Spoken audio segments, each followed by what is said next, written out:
তো লাস্ট ভিডিওটা যেখানে শেষ করেছিলাম তো সেখান থেকেই শুরু করলাম। তারপর আমরা মেলার ভিতরে ঢুকে পড়লাম, বিভিন্ন রকমের জিনিস দেখতে শুরু করলাম। তো সেগুলি তোমাদের সঙ্গে একটু কিঞ্চিত শেয়ার করার চেষ্টা করছি। তো দেখো এখানে একটা ফার্নিচারের দোকান ছিল, এই ফার্নিচারের দোকানটা ছিল বাইরে থেকে আসা। তো এদের ফার্নিচারের কাজগুলো এত সুন্দর ছিল, পাশাপাশি এক্সপেন্সিভও ছিল ভীষণ।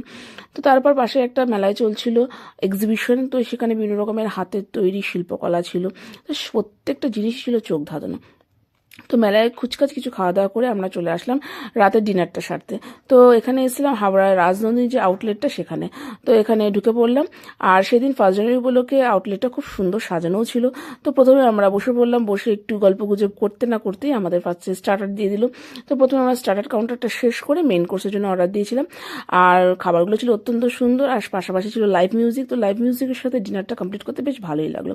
আর তারপর টুকটুক করে শীতের মধ্যে কাঁপতে কাঁপতে বাড়ি চলে আসলাম। তো চলো tata, bye bye, good night.